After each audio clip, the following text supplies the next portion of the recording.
The sun had barely risen over Agege, and the streets were already awake. Bus conductors shouting, hawkers chasing customers, and the smell of fried akara floating through the air. Among the crowd was a young man in worn out slippers and a faded polo shirt. He carried a small bag that looked almost empty. His name was Tade, but no one in the area knew his surname or that it once opened doors in the highest place of Lagos society. To everyone here, he was just Tade the apprentice, another hustler trying to make it in the city. He spoke little about his past. When asked where he came from, he would smile and say, "Na village side." Nobody asked further. He found a small workshop and begged the owner, Babadare, to let him learn mechanic work. "I no ask for salary, sir, just make I learn," he said. Babadare looked at his soft hand, frowned, but eventually agreed. "We go see if you go fit survive street life, my boy." Tade's first week was rough. His clothes were always stained with oil, and the sun seemed to punish him more than others. When he went to buy lunch at the roadside canteen, the girls there laughed at him. "Fine boy like you dey do mechanic," one said mockingly. "Na so you go take suffer finish." He only smiled and ate quietly. But deep inside, he noticed how quickly people changed their tone when they thought he had nothing. In the evening, he would sit under a tree near a corner shop and drink pure water, watching life go by, the sellers shouting, the buses honking, and people hustling. Kemi sold phone accessories in a small kiosk beside Tade's workshop. She was beautiful, the kind that drew attention without trying. Her skin glowed, her figure was full and rich in all the right places, and she carried herself with the confidence of a woman who knew the power of her charm. Tade had admired her from afar for weeks. Each time she laughed with customer or adjust at display of phone cases, he found himself glancing away. He finally gathered the courage to approach her one sunny afternoon. "Good afternoon, Kemi," he greeted with a shy smile. She barely looked up. "Afternoon," she replied flatly, still scrolling through her phone. I just wanted to tell you something." Tade stammered. "I really like you, and I was hoping maybe we could get to know each other better." Kemi slowly lifted her eyes, gave him a cold look from head to toe, and scoffed. "What gave you the mind to come and talk to me?" she snapped. "How dare you open that your poor stinking mouth to ask me out?" Her words hit him like hot coal. "You think you can take care of me? With what money? How much are you even earning from that your dirty workshop?" she continued, her voice loud enough for passers-by to hear. "Abeg, don't ever try this nonsense again." Tade froze, his face burned with embarrassment as laughter broke out around him. "See this one oh," someone from the nearby barber shop shouted. "He dey find woman, instead make e find himself first." Humiliation washed over him. Without another word, he turned and walked back to his workshop. For days, he kept to himself, burying his head in his work and avoiding unnecessary eye contact. But one afternoon, he noticed Arike, the daughter of the woman who owned the small provision store across the street. She had a bright smile and a soft voice that often carried over the noise of the market. Tade thought maybe, just maybe, she could be different. He waited till her mother stepped out before walking over. "Good afternoon, Arike," he greeted. "I just wanted to say—" Before he could finish, she burst into laughter. "You? You like me?" she mocked. "You don't even have shame." Tade's heart sank, but before he could respond, she picked up a bowl of water and splashed it all over him.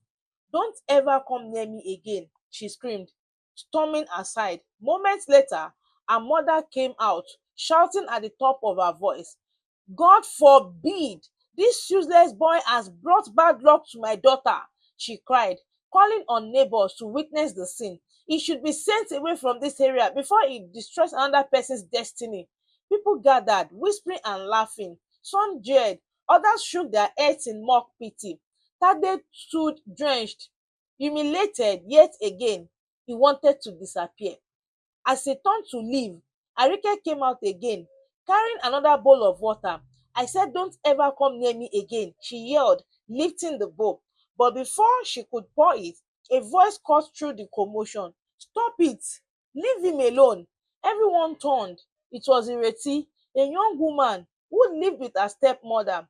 She had just returned from an errand carrying a bag of garri. Without hesitation, she ran to Tade's side, shielding him from the water. "What's wrong with you people?" she shouted at Arike and her mother. "What did he do to deserve this? Is he not human being?" The crowd went silent.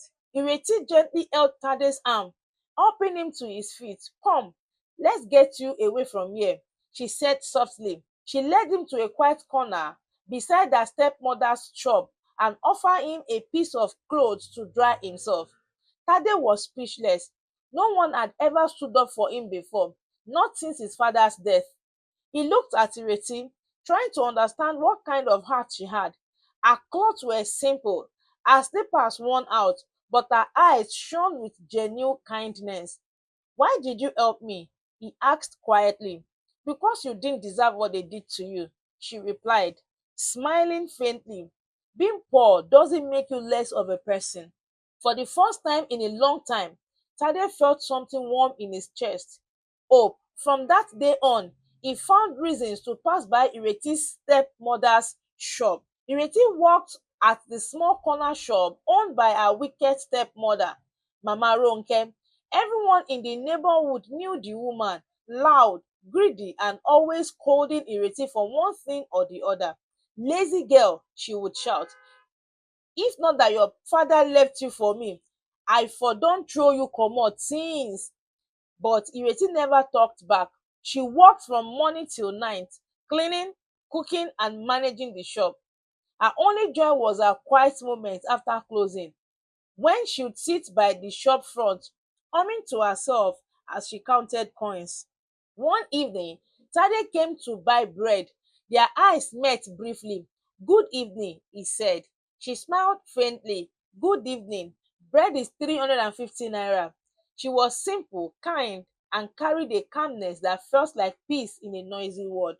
Days turned to weeks. Their friendship grew naturally. Tade helped her carry bags from the market, repaired the shop spoiled door, and once even fixed a customer's motorcycle for free. "You're too kind," she told him one evening. He laughed, maybe because I don't have anything to lose. But he never told her where he slept or what he did after work. He lived quietly in a small rented room nearby, always reading old business newspaper before bed. Ireti began to open up too. She told him how her stepmother refused to pay for her school fee after her father died, how she prayed every night for a better life. Sometimes, when the shop closed late, they would sit under the mango tree and talk about dreams. "I just want peace," she said one night. "And maybe," she nodded shyly, "someone who sees me for me." He smiled. "Those are the best things to want." When people noticed how often Tade and Ireti spoke, tongues began to wag. "Mechanic boy and orphan girl," they mocked. "Na poverty marry poverty be that." Bisi, the loud girl who sold clothes nearby, laughed whenever she saw them together. "Tade, abeg leave that girl. You too fine to waste yourself on poor people," she said. But Tade just smiled. "You people think too much about money." Bisi rolled over her eyes. "Because you no get am. Even Mama Ronke wasn't happy. So you want to bring shame to me, eh?" She screamed one day. "You go follow mechanic marry over my dead body." That night, she beat Ireti for coming home late, and Tade, who heard the noise from outside, clenched his fist helplessly. He wanted to take her away, but how could he explain his real background without ruining everything? So he stayed silent, at least for now. Despite everything, their love grew stronger. They shared small meals, laughter, and dreams bigger than their surroundings. One day, Tade brought her a small necklace from the roadside, simple but beautiful. It's nothing much, he said shyly. She smiled and held it close. It's everything. They didn't have much, but they had each other. The kind of love that doesn't need fancy dinner or perfumes, just understanding and peace. Then one evening, Tade didn't come to the shop, or the next day, or the one after that. Ireti waited every night by the mango tree, hoping to see his familiar smile. Weeks passed. People began to tease her again. Your mechanic boyfriend don run leave you, Bisi said. You see am, na so poor people dey behave. But Ireti didn't respond. Deep down, she refused to believe it. She prayed every night that wherever he is, he was safe. 2 months later, a strange thing happened. One Saturday morning, a convoy of black SUVs entered Agege. The streets became noisy. People ran out, some thinking it was a politician's campaign, but it wasn't. From one of the cars stepped Tade, clean shaved, in a perfectly tailored native outfit, surrounded by security men and assistants. The crowd gasped. Wait oh, Bisi shouted. Na that mechanic be this? Everyone stared. Even Mama Ronke dropped her bucket in shock. Ireti stood froze by the shop door, trembling. Tade, she whispered. He walked up to her gently, a warm smile on his face. I'm sorry I left without saying goodbye, he said softly. I had to fix something important. Her eyes filled with tears. Who are you? The murmurs around grew louder as a man in a suit announced loudly, Ladies and gentlemen, please clear the way for Mr. Tade Ajayi, Managing Director of Ajayi Holdings. The entire street fell silent. The same people who mocked him now looked at him as if seeing a ghost. Even Ireti couldn't speak. You mean you're rich? He nodded. I didn't plan for you to find out this way, but yes. Her lips trembled. All this time, you pretended to be poor? I had to know who would love me without the money, he said. And you did. Tade explained everything. He had left his father's company for a while because he was tired of fake friends and gold diggers. He wanted to see life through ordinary eyes. And that's where he met her. The crowd began to murmur again, some clapping, some whispering. Mama Ronke tried to speak, but words failed her. Arike suddenly smiled like an old friend. Ha, Tade, my guy, long time oh, you remember me? But he turned to her and said calmly, I remember everyone who laughed at me. Then he faced Ireti again. You believed in me when I had nothing to show. You gave me kindness when I had no reason to deserve it. That means more than all the riches in Lagos. Tears rolled down her cheeks. I didn't love you for money, Tade. I just loved you. I know, he said. Then, before everyone, he knelt down and brought out a small box. Will you marry me? The crowd erupted in screams. Children cheered, women clapped. Ireti covered her face, crying, then nodded. Yes, yes, I will marry you. The wedding happened a few months later. Elegant but simple. No media drama, no show off. People from Agege were invited, including Baba Dare and even Mama Ronke, who now couldn't stop telling people she always knew Tade would make it. Ireti wore a white gown, glowing like morning sunlight. Tade, in his navy blue agbada, looked at her with quiet pride. During his speech, he said, Once upon a time, I was just a man sitting under a mango tree, hoping someone would see my heart. And she did. Ireti, you taught me that love doesn't need proof, it needs truth. The hall was silent for a moment, then thundered with applause. After the wedding, Tade and Ireti moved into a modest house, not the biggest mansion he owned, but one that felt like home.